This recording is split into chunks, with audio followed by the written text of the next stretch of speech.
This week's parsha, we learn about the pregnancy of Rivka. Rebecca, is pregnant, and she notices a very strange phenomenon. When she walks past a place of idolatry, the child in her womb seems to be pounding and trying to leave her womb.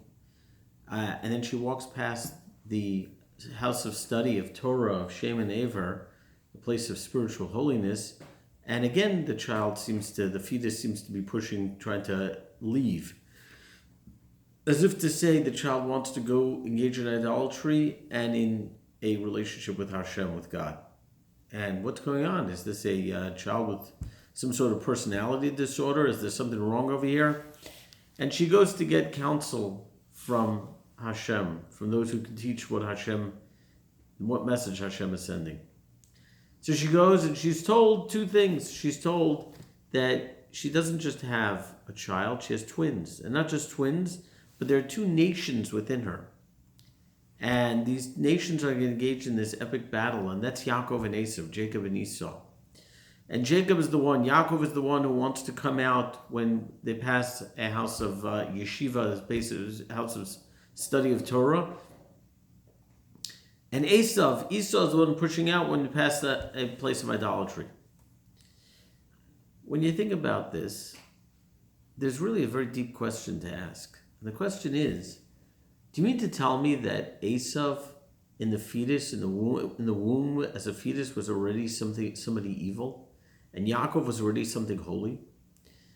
The Gemara is very clear. The Talmud tells us that before a child's born, at the moment of the time of conception, there's a judgment going on in the heavens. What's going to be the status of this human being that will be born from this union? And will this human being be of great sound intellect or not? Will that person have a person of great physical health or struggle with physical health? There are different things that are decided. But one thing that is not decided, the Gemara says explicitly, is whether this person will be a tzaddik or a rasha, whether the person will be righteous or wicked. That is not decided. Because that's where free will comes in. Free will is one of the most fundamental concepts in Judaism. We are held responsible for our actions because we decide our actions. So, why then was Yaakov already trying to connect to Hashem and to Torah study, and Esav already trying to connect to idolatry? How did that come to be? They hadn't made any free will decisions. It seems to indicate that there's some predeterminism here going on, which is contrary and antithetical to Judaism. It's question number one. Question number two is, Rashi says there's something else that was going on there. There was a battle, an epic battle between Yaakov and Esav, between Jacob and Esau, over the two worlds, this world and the world to come. We know that this world is a prelude to the world to come, and we are traveling here and preparing ourselves in living a meaningful spiritual Torah life to connect in the world to come. And they were battling over these two worlds. Asks the Rebbe, the Grand Rabbi of Chabad, a very interesting question. He says, wait a second. We just said Esau was focused on this world, was focused not on the spiritual realm, was focused on the physical realm. Why would he be fighting over the world to come? And Jacob is the one, Yaakov is the one focused on Torah study. Clearly he's focused on the world to come. Why would he be fighting about this world? Seemingly there should have been no fight. It should have been clear. Esav has this world, Yaakov has the next world. Why are they battling over these two worlds? And how do we understand this seemingly hint to the fact that maybe we don't really have free will? How do we answer all this? So the Rebbe answers as follows, and he explains that we find later on in the Parsha, later on in the Torah portion, when Yitzchak is getting older, he calls his son Esav in and he says, prepare food for me, aseh le matamim, make these wonderful dishes for me that I will eat, and then I will be in the proper frame of mind, and I'll give you the blessing of the first, right? The Bechorah, the blessings that will lead you and your nation in the future. And then, of course, Rebecca hears this, and she has Yaakov go in and disguise himself and steal the blessing. But without even getting into that, the Zohar points out that on one level, the conversation here is Yitzchak is asking his son Esav, prepare matamim, prepare these wonderful dishes for me. Says the Zohar, there's a much deeper conversation, not just between Yitzchak and Esav, but between God and Knesset Yisrael and the Jewish nation. And what God is asking the Jewish nation is, prepare these dishes for me. Matamim is plural, not just one steak, but perhaps two steaks. Prepare two steaks, two wonderful dishes for me. Why would God be asking for wonderful dishes? Says the Tanya that what's going on over here is matamim, food. These delicious foods are a metaphor. Now, there are two types of foods. There are certain foods that just taste great. You cut open a watermelon when it's ripe, and you take a piece of watermelon, it's sweet, it's delicious. Other fruits, vegetables, many of them don't need any sort of spices or flavoring. They don't need to be mixed with any other ingredients. They just taste wonderful. There are other foods that on their own maybe have a bitter taste or a harsh taste, and you need something to temper that taste or to bring out a certain aspect, a certain taste, a certain harmony. By mixing certain foods, certain spices, you bring something out that otherwise would not have tasted.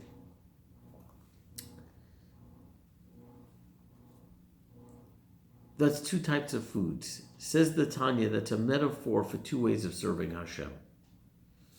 There are people that are tzaddikim. A tzaddik is a righteous person. A righteous person is not just someone who does the right thing, but in the world of Tanya, a tzaddik is somebody who has no desire to do anything wrong.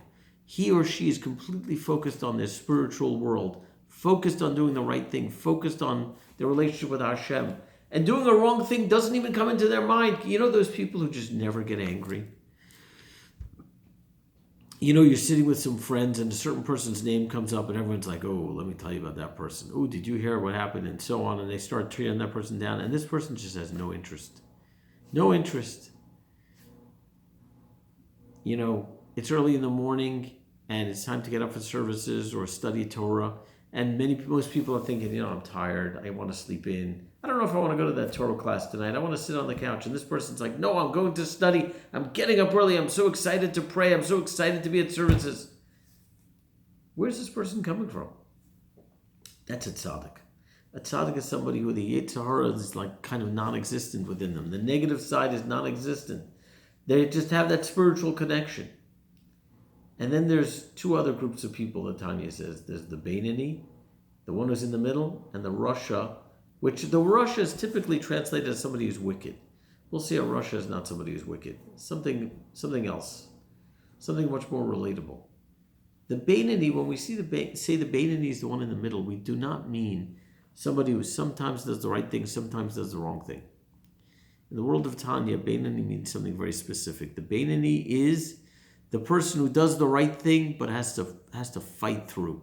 The person who wakes up in the morning and says, I don't want to go to services. I don't want to. I want to sleep in. I want to take it easy.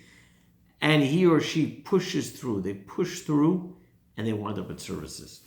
The person who's sitting with the friends and friends start talking negatively about another person and you're like, wow, I really would love to hear it, but I'm not going to. It's the wrong thing. I'm not going to do it. The person who you feel like a certain anger welling up inside of you because somebody mistreated you or somebody said something wrong and you're like, you know what? I'm going to take a deep breath. I'm not going to say anything now. As much as I'd love to hammer that guy, I'm not going to do it. The Beinani has an inner battle, but is able to control him or herself. The Rasha is not a wicked person. The Rasha is just the one who's not able to control themselves. They fall in. They sleep in the morning. They get angry at the other person. They get involved in that negative conversation, whatever it is. They violate their spiritual commitments. There's the tzaddik, the Beinani, and the Rasha. You can't switch from being a Beinani to be a tzaddik. You can't. You're either born a tzaddik, you're born with that soul, or you're a Beinani. You're one or the other. But you can go from a Rasha to a Beinani or vice versa. In other words, you can go from doing the wrong things to stop doing the wrong things and just grappling with wanting to do what's wrong. Maimonides asked the following question.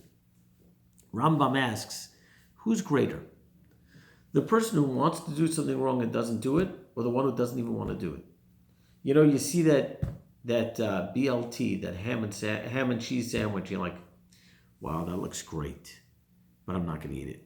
And the other person feels revolted at the thought of eating it. Who's greater?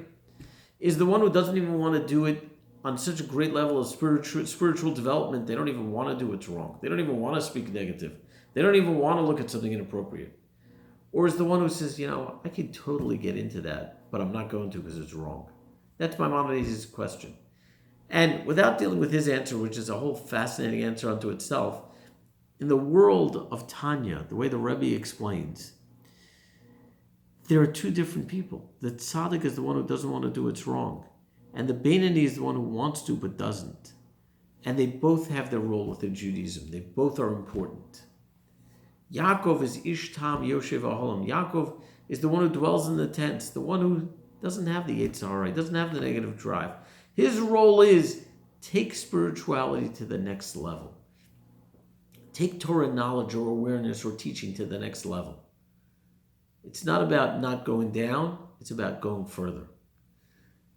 Esav is Ish Tzayid. He's the trapper, he's the hunter. What's he hunting? There's what he hunted and there's what he could have hunted. What he could have hunted was the negative side of himself. The part of him that was driving himself to do something wrong. Hold strong. Hold strong. Don't give in. Trap. Capture your Yetzer Hara. Subjugate him. There are two ways of dealing with the negative in our lives. One is to just hold it down. Hold it down. I'm not giving in. The other way is I'm going to transform it to something good. I'm going to take the darkness and transform it to light. That's a very high level. The trapper is not able to transform, but he's able to hold on. He's able to trap the negative and not allow it to get the better of him. Esav, as a child, even before being a child, as a fetus, Esav is already a Beinoni. He's already grappling. So of course he passes a house of idolatry. He wants to jump out. He wants to go and engage in idolatry. Not that he does, but he wants to, because he's a Beinoni. Yaakov doesn't have that issue. He passes a house of study. He wants to go study Torah. He's a tzaddik. Esav's not predetermined to be wicked. Esav's predetermined to grapple. And the grappling is important. The grappling is significant. They're fighting. Yaakov and Esav are fighting over two worlds. What are the two worlds? They both see the end game, the goal. The goal is Olam Haba, the world to come. And the only way to get to the world to come is you got to go through this world. But what's it all about? Is it about grappling or is it about achieving? Yaakov says it's about achieving. It's about being there. My primary interest is the world to come, but I need to be in this world as well. Esav says, no, it's all about here. It's all about grappling. It's all about fighting. It's all about battling your inner demons. And yes, you'll wind up there in the future, but it's about right now, the here and now. We all grapple. I shouldn't say all of us. Many of us grapple. We grapple with all sorts of negativity. And we have to realize that it's normal to be a Beinoni. It's normal to grapple. And there's nothing wrong. And things pop up again and again. And sometimes we think, what's wrong with me that I'm grappling? Why should I have such a struggle? Why should I have a struggle with other people? Why, many guys struggle with being careful with their eyes, what we call shmirat einayim, watching their eyes. And why do I grapple with this? You know what? You're a Beinoni. You're supposed to grapple. I once took a group of men to New York. A number of times I did, but one particular trip, I took them into a Hasidic rabbi. And we sat with him, and I asked him, I said, what is the message of the Baal Shem Tov? The Baal Shem Tov, the founder of the Hasidic movement, what's his message for us? And the Rebbe gave the most amazing answer. This rabbi said, the message of the Baal Shem Tov is that whatever you're grappling and struggling with is perfect. That's what you need to struggle with. And it's important to Hashem. Don't resist it. There's nothing wrong. There's nothing wrong here. You're exactly where you need to be, and you're grappling and struggling with exactly what you need to struggle with, whatever it is, whatever it looks like. And the most important thing to God is that you stay in the game and you keep on struggling. Esav had the opportunity to be a Beinoni. ultimately he made decisions later on in life that took him to be a Rasha, that took him to be negative, and not just negative, but extremely negative. But his role was to be the Beinoni. There are tzaddikim in the world. There are holy people out there that don't seem to have to grapple. They could also fall. They have to be careful. I know I'm not a tzaddik. I'm a Beinoni. I grapple. I struggle. And I think most of the people that I speak to are in that realm. There's nothing wrong with that. Just embrace your situation and stay in the game. And figure out, what is it that you grapple with, and why do you grapple, and how could you avoid compromising situations and difficult situations, and how could you strengthen yourself, and how can you stay in the game? You know, one of the ploys of the Esav that I've been thinking about lately, because just studying with somebody, we were discussing this. The Esav gets you to zoom in on a situation. I need to say this now. I need to do this. I need to eat this. I need to look at this. I need to take care of this. Whatever it is right now. There's nothing else in the world except for this. There's no perspective. If you could zoom out, instead of zooming in, zoom out and see a big picture. There's where you come from. There's where you want to go to. There's your family. There's your relationship with God. Does this fit in? Does this, whatever you're going to do or you want to do, going to fit in? And when you do that, you have much more fortified to say, no, it does not fit in. The famous story in the Torah of Joseph. Joseph is sold as a slave. And he winds up working at a very prominent position in Egypt. And the wife of the man he works for attempts to seduce him. And one day, and he keeps on refusing her advances, refusing. And one day he's like, I just can't do it anymore. And he's about to give in. And as he's about to give in, the Talmud says an image of his father passes in front of his eyes. And the question is, do you want to lose this relationship? Do you want to lose what you had by being a son of this holy man? And he says no, and he runs out. And because of that, he's called Yosef HaTzadik, Yosef the righteous one. He's the holy one that we look to as the ultimate of self-control, the ultimate of being able to say no to the negative. That comes from grappling. That comes from being that Beinoni. We have to be strong in those moments. We have to be a Yosef HaTzadik. And the way Yosef HaTzadik was able to fight it was he was able to zoom out and see Yaakov. When he was in the moment, all he could see was that particular act that he was hungering for and being pulled into. When he zoomed out, he saw there's a father. And my relationship with my father is going to be hurt. You know what? I don't want to go that way. And that's what fortified him. We have to look for ways to stay strong. There's a wonderful book called V'ha'er Einenu, Enlighten Our Eyes. It's a small book. Talks about, it's geared to men, talking to men about how to be careful with their thoughts and their eyes and so on. And one of my students, I gave it to one of my students, and he was so positively impacted that he told me, he said, buy as many as you want. I'll pay for them, give them out for free. And I've given them out. I'm actually getting ready to order another batch. If you'd like one, or you'd like it for somebody in your family, in your life, just let me know. Be happy to give you a copy. But the key is, remember what you grapple with. We tend, when we grapple and when we fail, we get so embarrassed. We get so humiliated and so ashamed. How could I, at this stage of my life, fail in X, whatever it might be, controlling my mouth, controlling my thoughts, controlling my eyes, controlling my commitment spiritually, my relationship to Hashem, my relationship to others. But you know what? You're a Beinoni. Hashem made you a Beinoni. And that is the delicacy. The delicacy, Hashem, God tells Knesset Yisrael, Aseli Matamim, make for me delicacies. One delicacy is have tzaddikim there, have righteous people who don't have to grapple. But the other is the Beinoni. The Beinoni grappling and dealing and being able to overcome and stay committed, that is a delicacy that Hashem wants. So wherever you're at in life, just keep on fighting the good fight. Stay in it. Stay in the game. And that's your growth. That's your lot in life, to grow that way. And the nachas and the joy you're bringing Hashem is unparalleled. So remember that in whatever your compromising moment is, whatever what I refer to as, whatever your cheeseburger moment is, remember that. But don't just remember it in the moment, because sometimes it's hard to think. Think about it now. When things are good, when you're not being tempted, think about, I'm a Beinoni, and this is what I grapple with. And these are the ways I can overcome my situation, and I can prepare myself and fortify myself and be proud of every step. We're in the month of Kislev now. Tonight is the 3rd of Kislev. We're nearing the winter solstice, the longest nights and the shortest days. And nighttime in Torah is always analogous to times of darkness, lack of spiritual clarity, lack of connection. And who knows, we might be feeling right now that, oh right, high holidays, Rosh Hashanah Yom Kippur was, 2 months ago. And you know what? I never made a New Year's commitment. I never committed to learn a certain book or to take on a certain mitzvah, or maybe I did and I've already forgotten. Not only have I not done it, I forgot that I ever made a commitment. Don't worry, it's fine. Just stay in the game.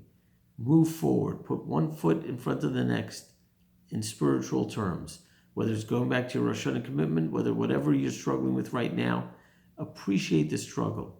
And appreciate that what the Yetzer Hara does is, I'll tell you one more ploy of the Yetzer Hara, is you have a thought of doing something negative, whatever it might be. Whatever your cheeseburger moment is, you're thinking about it.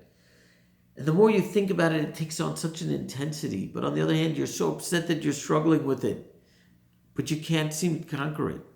You know what you want to think about? As many therapists talk, psychologists talk about, it's just a thought. We have a tremendous amount of thoughts going through our minds daily. And you know what? When you take one thought and you focus on it, in a certain sense, you're deifying that thought and you're putting it on a pedestal. It's just a thought. Doesn't mean anything. And just because you had the thought doesn't mean you have to act on it. It's just a thought. And take that and take a deep breath. It's just a thought. And then zoom out and think about, who do I really want to be? What do I want the people in my life? Well, what do I want my relationship with Hashem to look like? What do I want them to look at? Me, knowing, or maybe even not knowing, but getting the sense that I succeeded or not. And when I can zoom out and have that perspective, and then realize it's just a thought, the wind is taken out of the sails of the Yetzer Hara. Let's get into action. Let's get on the court. Let's fight the game. Let's fight the good fight. Have a wonderful Shabbos.